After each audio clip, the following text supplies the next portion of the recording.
see, I'm changing it up just a little. I might bring Tiny Deadpool back.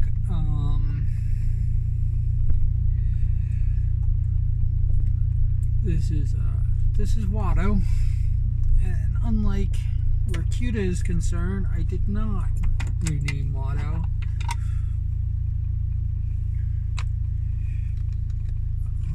I don't know why, but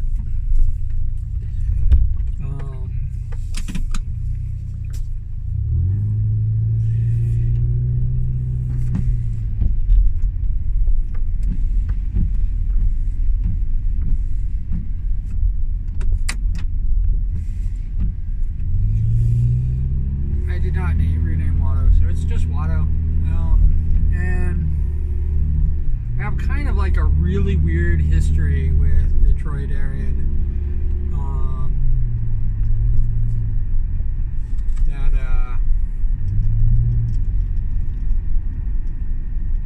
I'm not a big fan of the prequels. I'm definitely more of a fan than the sequels, but I'm not a big fan of the prequels. I don't like them all that much. The best one, of course, is Revenge of the Sith. And there, everybody talks about like how there's this deeper story being told, and like it's not that much deeper, and most of it is who cares and not worth being on film.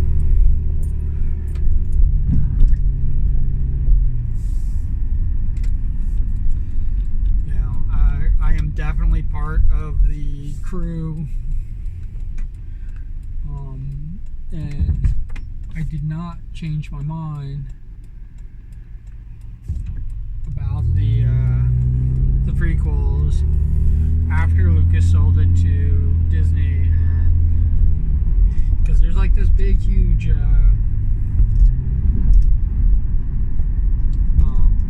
movement towards liking the prequels and stuff like that.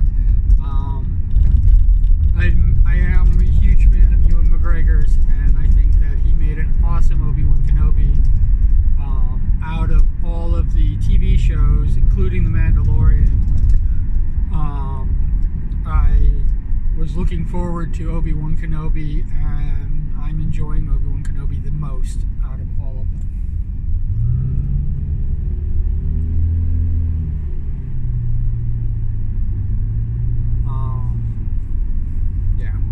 So there is that, but Ewan McGregor couldn't save the prequels in my mind, and I lumped them all three of them. I lumped together, just like if I had my choice, I would take Return of the Jedi out of the original trilogy because it's not so great.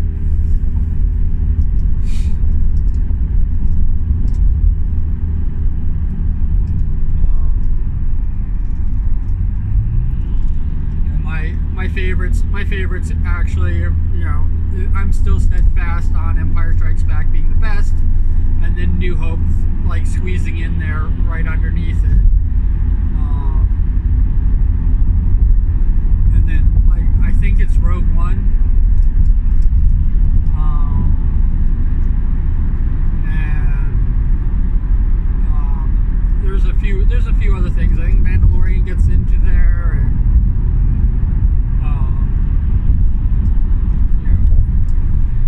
there's a lot of things before Return of the Jedi, but it definitely goes. I'm trying to think if Revenge of the Sith is ahead of Return of the Jedi. It's close. They are definitely close. I think that Return of the Jedi inches out Revenge of the Sith just a little bit, but they are. I know that they are neck and neck, and I probably have put them. Probably have swapped them in a few lists, depending.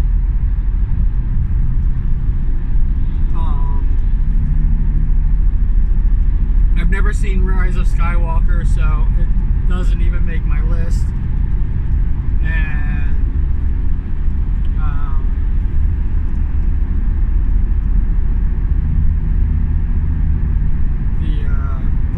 Jedi is the worst of all of, Last Jedi is so bad in my opinion it's not a Star Wars movie or a Star Wars production, and it goes lower than Phantom Menace and Attack of the Killer Clones, which episode 2 is the worst in my opinion.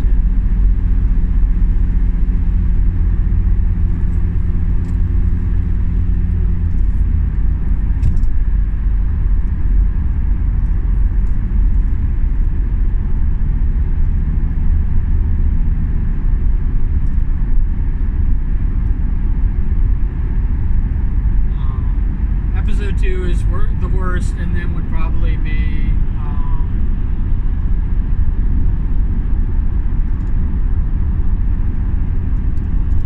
it would probably, in my mind, it would probably go Last Jedi as the absolute worst, and then Force Awakens right after, pretty much on its heels, but definitely a better movie. And then from there, it would go Attack of the Killer Clones from Outer Space, and then Phantom Menace. And then you start getting in. Then in my mind, you start getting into Star Wars movies. I think Solo goes right into Solo, where I actually consider that a Star Wars movie. As bad as that was.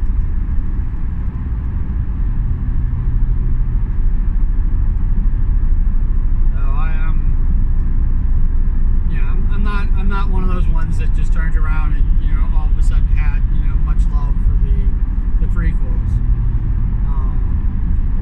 I don't like them all that much.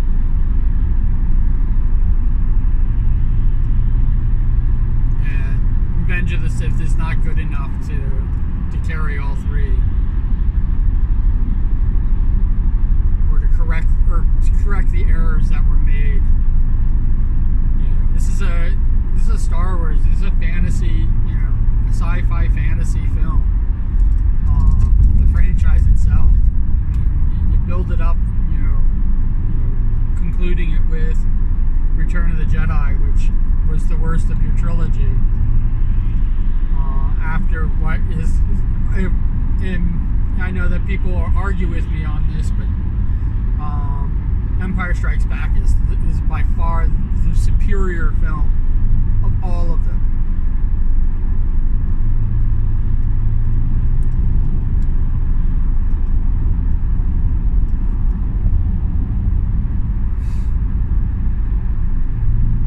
By far the superior film.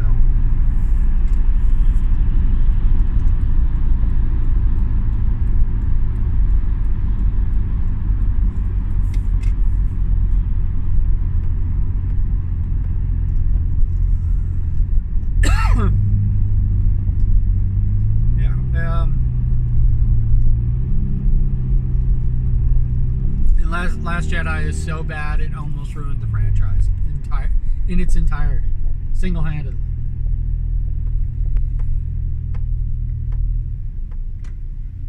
Last Jedi is so bad in my opinion that it ruins Empire Strikes Back. That's how bad it is. Like I was saying about the prequels, how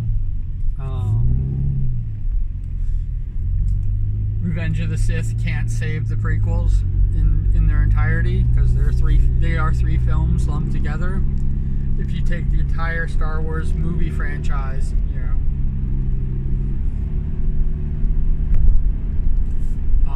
1 through 9, if you take all 9 films, and even all the other films and TV shows and everything like that, and you lump them all together,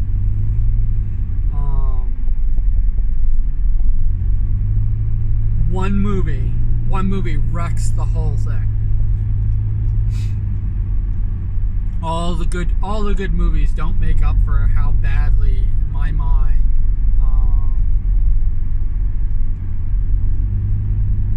The Last Jedi is.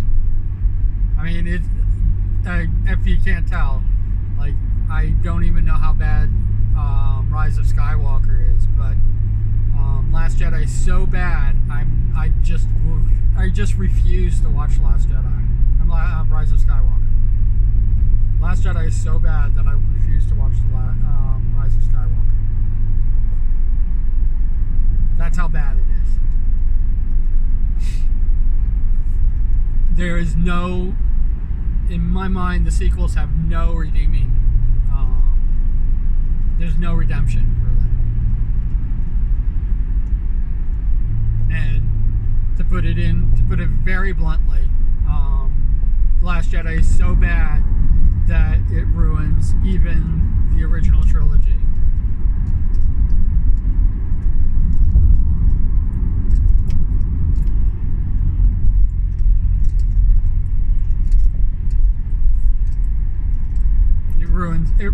It has ruined Star Wars. And yes, this is an opinion, and yes, this could be toxic and whatever you want to say about it, but you know, I don't blame the actors. I don't blame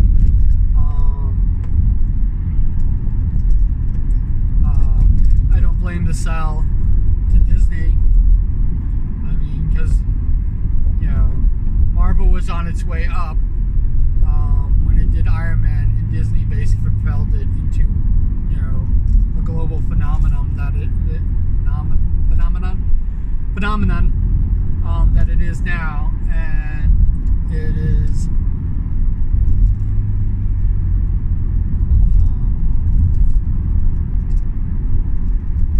definitely a change of pace from what you would expect. In fact, because of what Disney was able to do with Marvel is what I thought they were going to be able to do with Lucusfilms and Star Wars. And in my mind, that has been probably the biggest failure. And all the TV shows and everything like that can't make up for how badly the sequels are.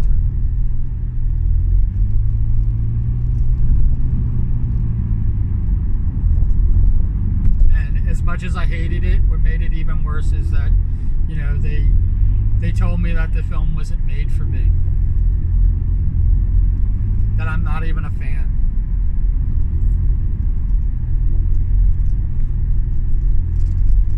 That fans are not, you know, in order to be a fan of the film, you can't be critical of the films. Well, just so you know, I've never stopped being a fan with the prequels.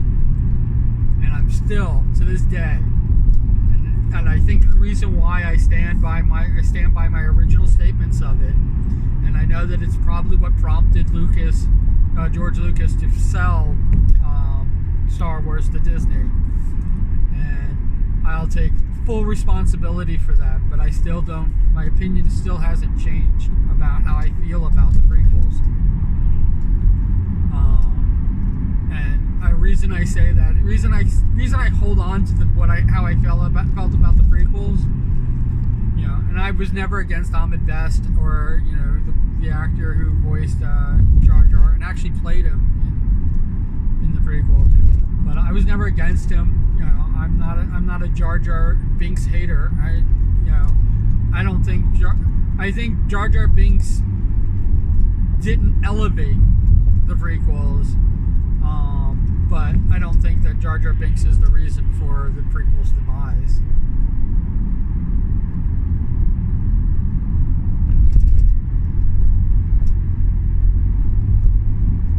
I do hold Rian Johnson responsible for The Last Jedi, but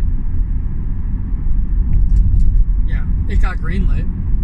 There are a lot more people responsible for allowing him to do the thing. I mean, think about what happened with Solo.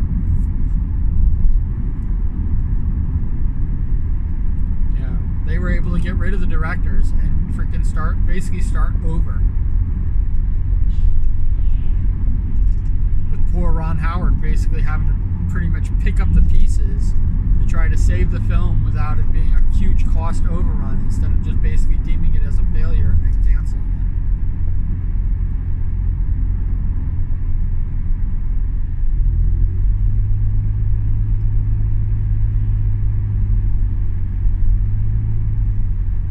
Why couldn't they do that with freaking The Last Jedi? because they still stand by the director's decisions. They still stand by that is canon. That is what they want the legacy of Star Wars to be.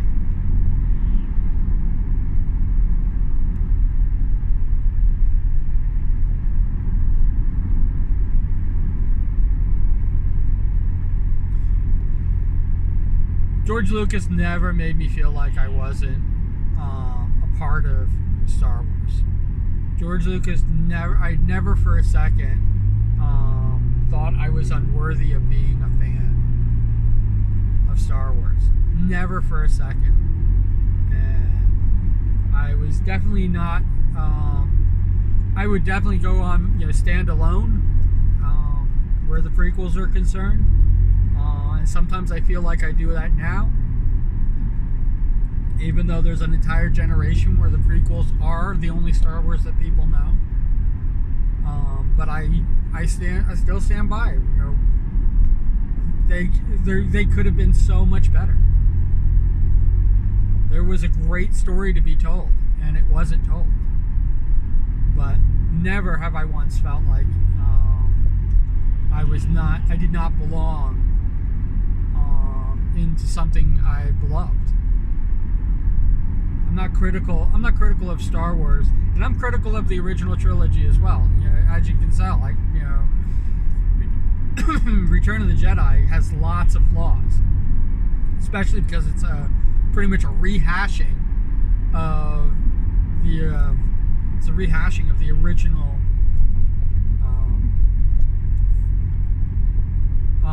New Hope with Care Bears. There's a lot of issues with it.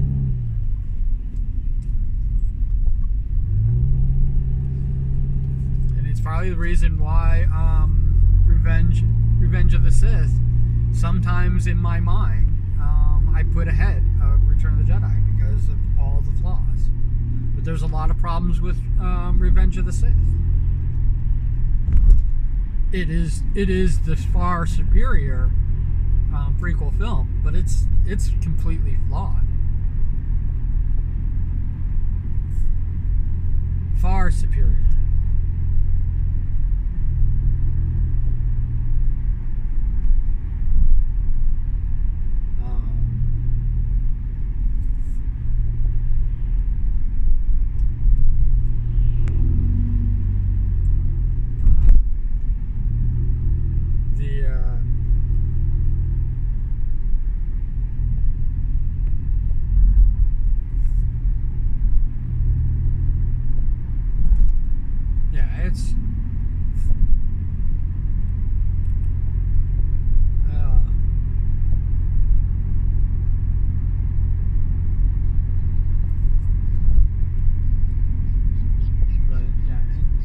Be the far superior of the prequels, but it barely even makes it as a decent Star Wars film. And the trajectory of Star Wars films, I actually kind of blame the sequels for allowing like J.J. Abrams and Rian Johnson and Kathleen Kennedy the vision, as it were, to think that instead of doing better, we just have to produce something and put the Star Wars label on it. Because that's what the sequels feel like to me. And I'll even throw in that it's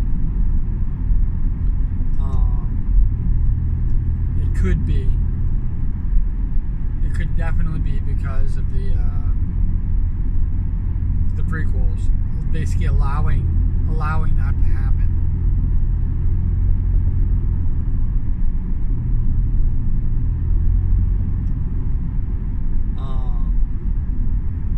Why the change? I think that's probably on somebody's mind. I don't know. It's on my mind, and I should probably explain it.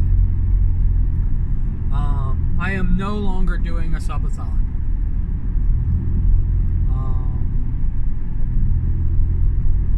I am no longer waiting for gifts and stuff like that, because that's the reason why Tiny Deadpool lasted so long as my co-host for the morning commute.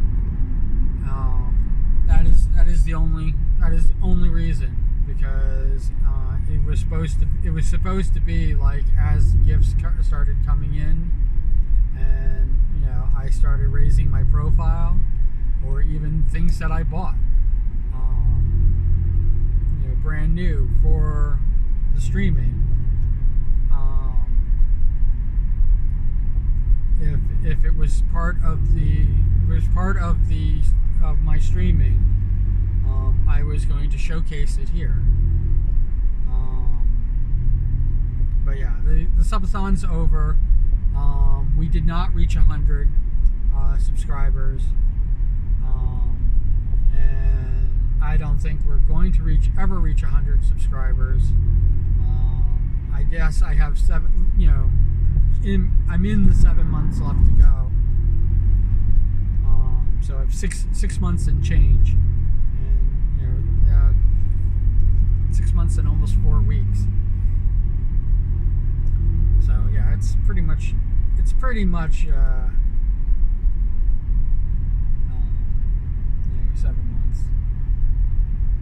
left to go. Yeah, so I am in these 7 months. I have technical issues. I have equipment failures. I have lots of things that are happening that it's just so hard to keep up with, and I'm doing so much back work for basically no return. I mean, I do have some support, and some people are freaking awesome, and you're the people that are going to be watching this video, and I don't want you to ever think for a second that you are the reason behind it. I just wish there were more of you. It's very difficult, and if I did get the 100 subscribers, and if I did run on the trajectory that I was talking about, I would still have to ramp down. I'd still have to ramp it all. I'd have to reel it all in. And as I already noticed, I mean, and this is literally just like right after, but I wasn't getting, I hit 75 subscribers 3 days before I stopped the subathon.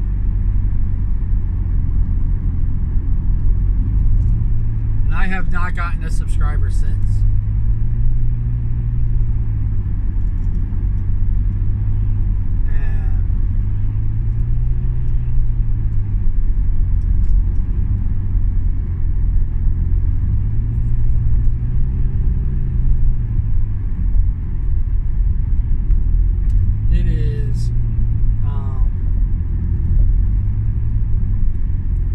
Really difficult to justify a lot of what I do when there's that support isn't there. And again, even if people supported me, I can't justify continuing at the pace that I'm doing it.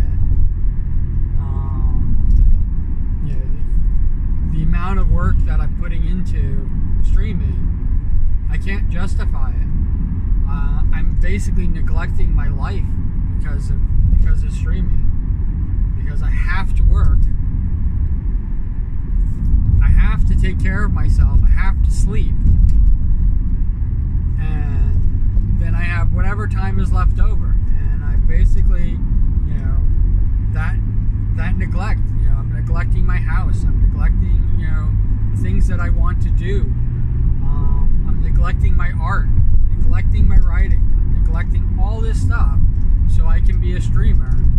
and I'm pouring my writing into it. I'm pouring, I'm basically making excuses as to why I'm just basically devoting all my time to it. And that's beyond just streaming. That's to get to the point where I turn the camera on and run it. It's not like this. It's not like commuting. And I have to say, I kind of miss listening to the radio driving in.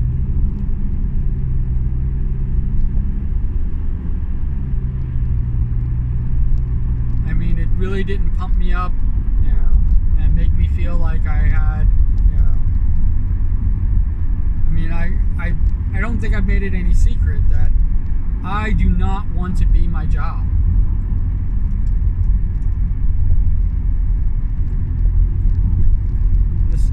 The exact thing that I'm commuting to every morning. I do not want to be that.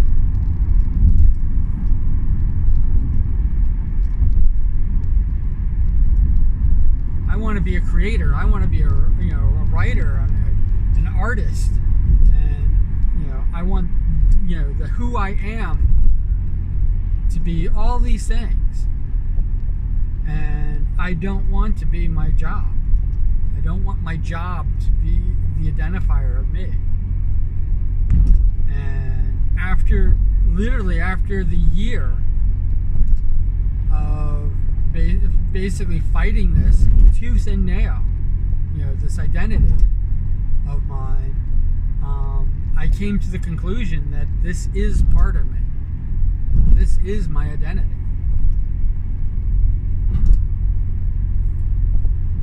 The thing that puts food on my table and allows me to be a streamer. Barely. It's barely surviving. I am one bad day away from total ruin because of this job. It is who I am. It is a part of me. And it will be a part of who I am and my identity until I quit this job. If I retire from this job, it will forever be part of my identity. But I don't think I'm going to retire from it. I might work this job until the day I die, and it will be all my entire identity. I will never be known for the things that I draw, the things that I create. Because those things are far in the past. I'm known for what I am now. It's this job. It's definitely not streaming. And as much as I want it to be that way, as much as I try to will that into existence, I have to admit,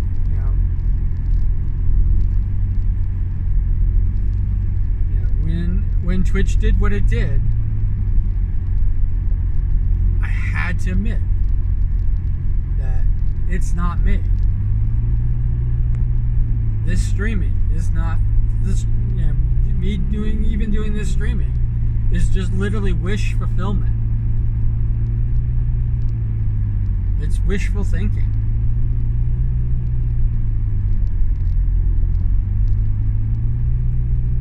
My identity as a YouTuber is so small.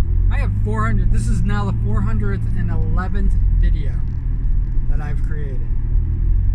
411 videos.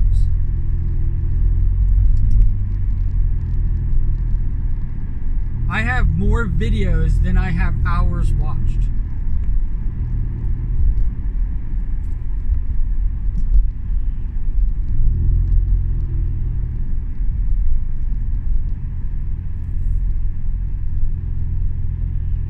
Now, I looked at how many hours, total hours that I've had watched in the span of my thing. I don't even have 4,000 hours watched.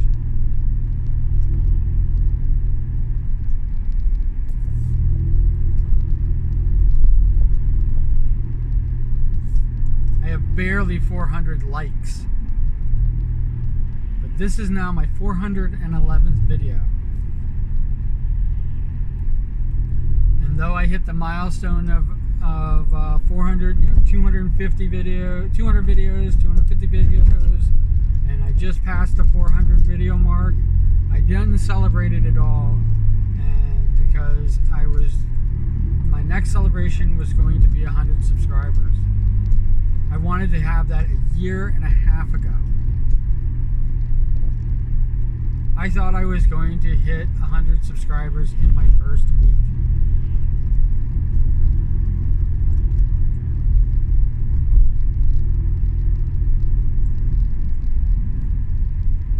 I thought I was going to have a complete and total transfer of the friends that I have on Facebook coming over to my YouTube page and subscribing. And that I was going to hit 100 subscribers with relative ease. And instead, I'm literally crawling month after month. I mean, I started the subathon 4 months ago.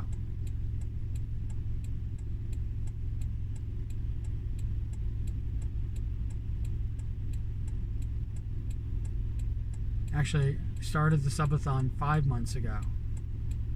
This is the 5th month of the subathon. They finally canceled it.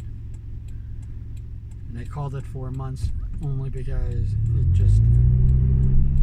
How pathetic would it be to have, to even put the 5 months, because I didn't even reach the 5-month mark. This subathon's been going on since my birthday. Since early February.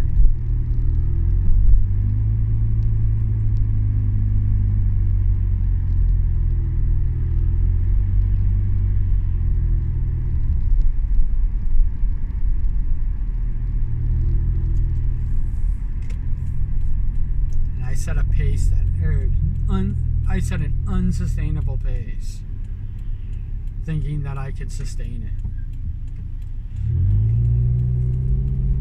Burnt my computer out. I'm having equipment failure all over the place, and basically with Rome burning, I'm still playing my music.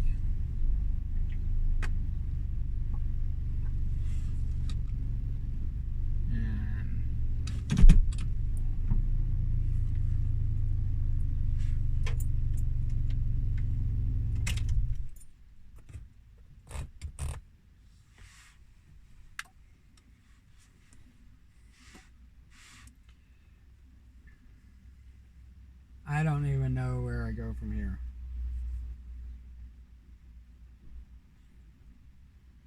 Saying that I'm going to continue these is almost a joke. But the good news about it is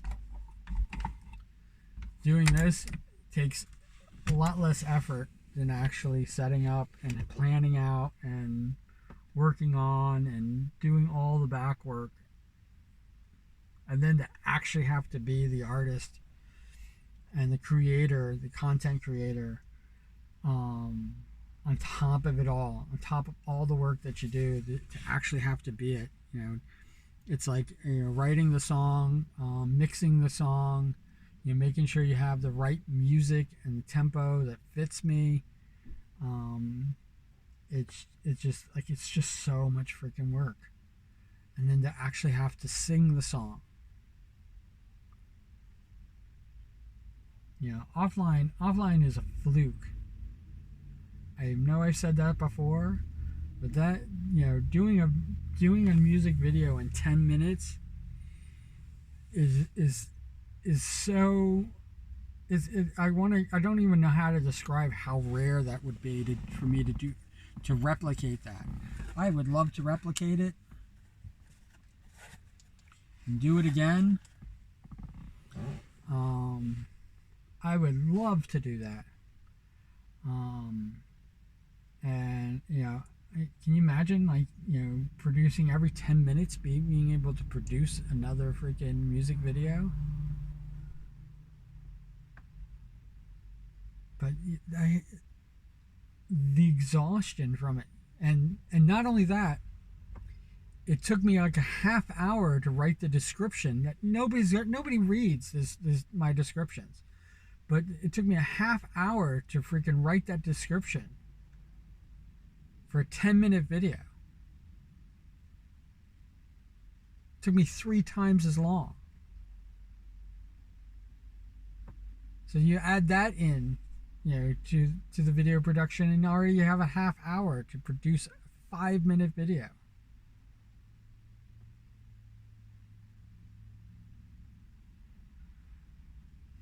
And that's if I write it as quickly as I did it. And that's if I, don't practice and don't, find the right tempo and, basically find my voice.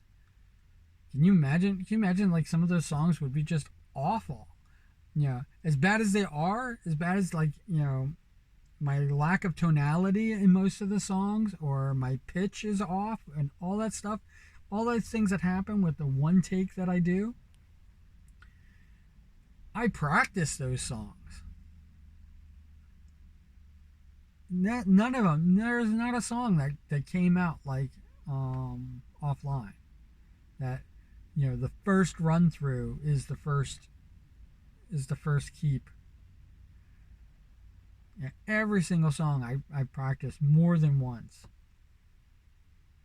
to try to get back to the tempo. I mean, it was one of the problems that I had with the Forever stream. I had written a song for Miyuni, which was All That Jazz, because when she did her sleep stream, she would play all this, this really cool jazz music. So I did the parody of All That Jazz to calling it All With Miyuni, and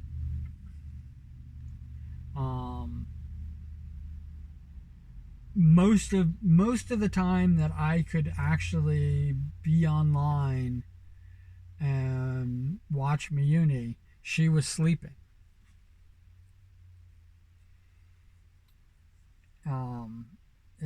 It's how it worked out. The times she was sleeping was the times that I was online, except for the weekends. And just so you know, there's only 2 weekends. When we act like this Forever stream lasted forever, and it didn't. It lasted less than 2 weeks, 13 days. 2 freaking weekends.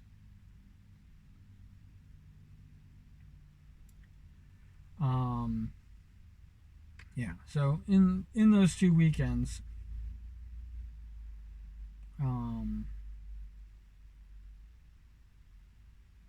it was the only other times that I had. The rest of the time, I just basically watched her sleep. Every now and again, she would either do a late night stream or she would do something, and we would catch it, and those were absolutely phenomenal. But I missed most of her streams. Most of the times she was awake. So my second song for her was the Why Miyuni Sleeps, because that's what I knew. I was singing basically what I knew.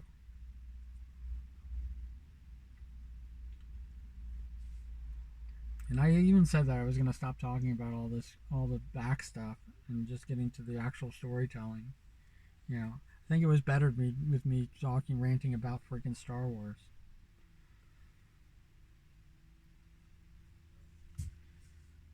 But I'm talking about these things because I'm still trying to get over them. But yeah, none of those songs. But the reason I was talking about this is because of how the pace of songs work.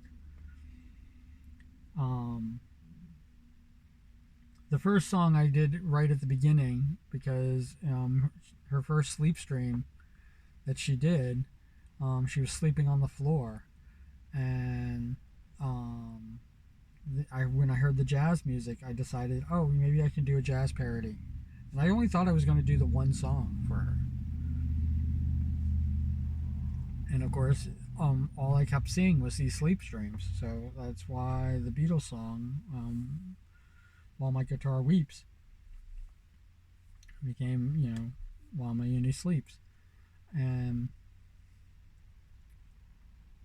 But after that, because of how fast things were going, I was trying to do one because this was going on for a long time. And I wanted to have the song that represented it. And I was doing the Live Forever, became Stream Forever. And that was going to be this great thing. And I wrote it and I was already ready to produce it. And by the time that happened, there was like some technical issue with her thing, and they were going to cancel the Forever stream, and deem her as a loss. And I was like really upset with myself.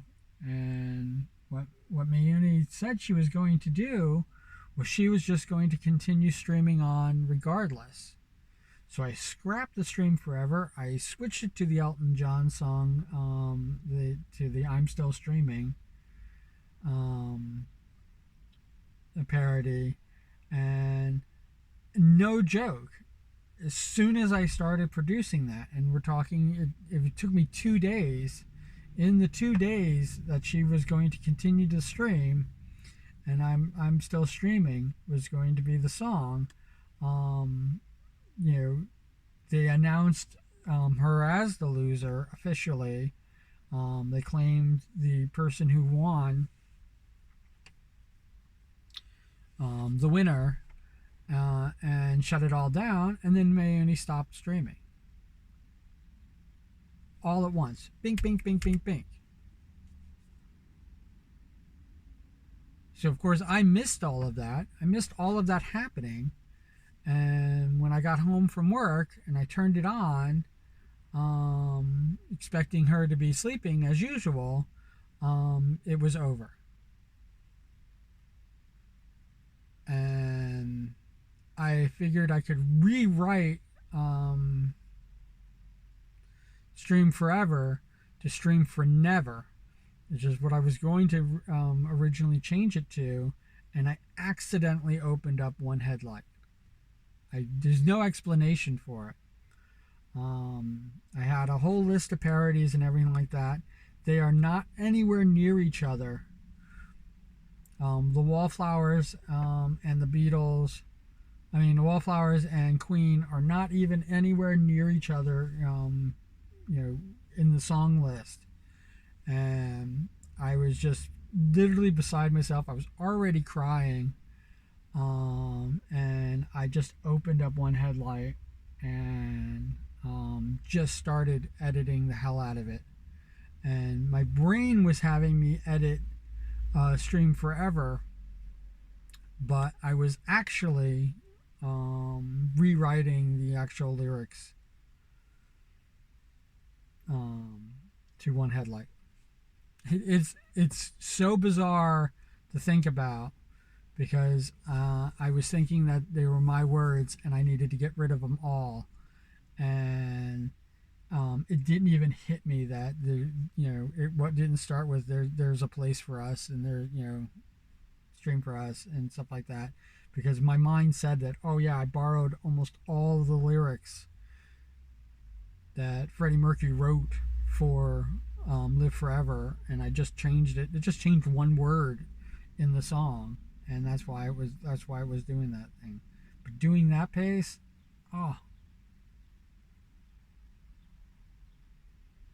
that song I wrote so fast. I wrote that song in under a minute.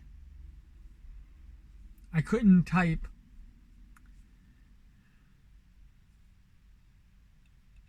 My typing was slower than my thinking, if that makes sense.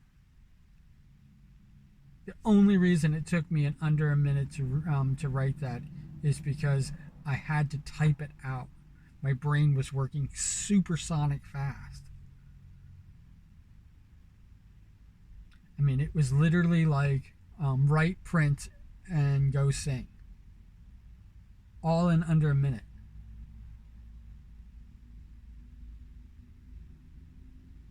And instead of doing a warm-up or anything like that,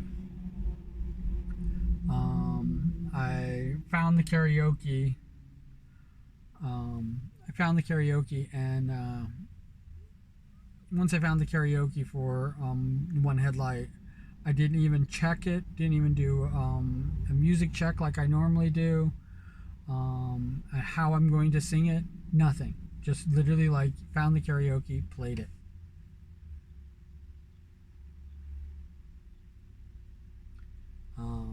You can't even. I don't know if you could tell that I was literally crying. Um, the moment I got home from work. Um, and I was crying when I was singing the song. And I don't know if I had actual tears or if I was just everything was racing so quickly. And I literally, here I am, I say literally again, but as soon as I finished, I was already downloading it.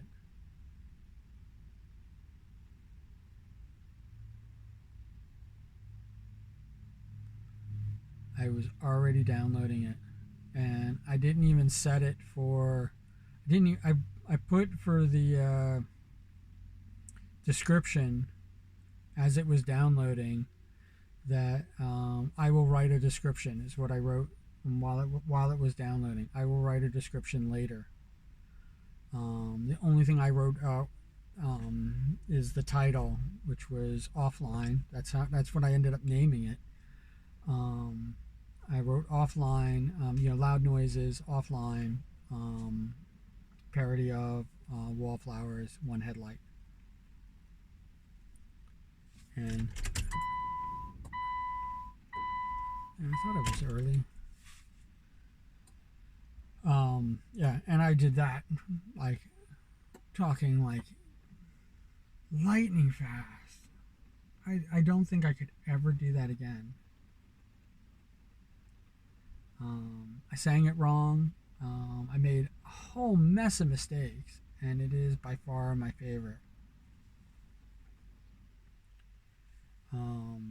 My favorite parody that I've written, that I produced, and that I made is still If I Were an Orc. But offline is definitely a strong number two.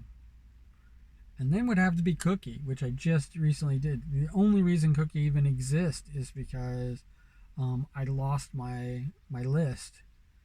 Cookie was on it, and I really wanted to do that song. I really wanted to have that song done. I should have done that song, almost a year ago. And I had to rewrite it out from memory, and it was pretty hard fought all the way through writing it until I finally got it all done. And I don't even think I rewrote it, as good as it was.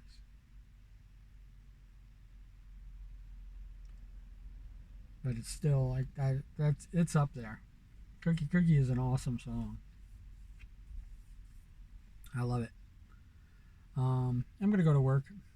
Hope you like Watto. Hope he's a good addition. I don't know if I'm going to continue to just change out, because I have a bunch of stuffed animals, and just in case you're wondering what I've been fooling around with around here, Tiny Deadpool is still here.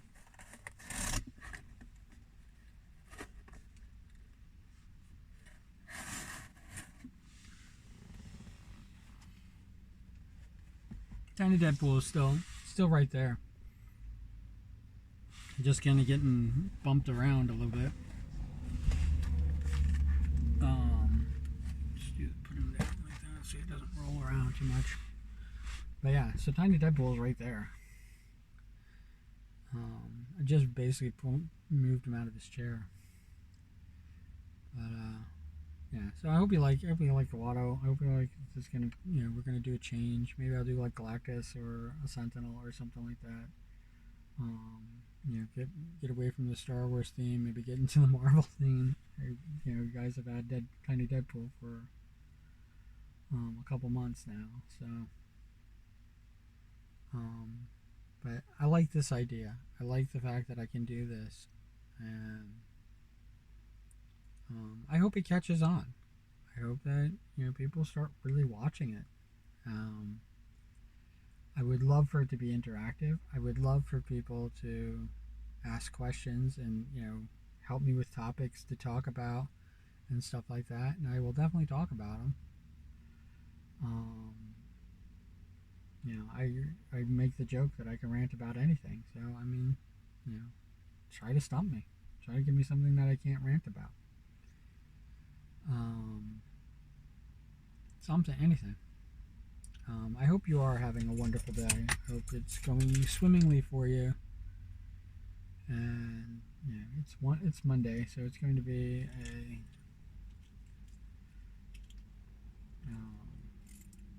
whatever day. But we will go through it. And as always, cool beans. All right, take care.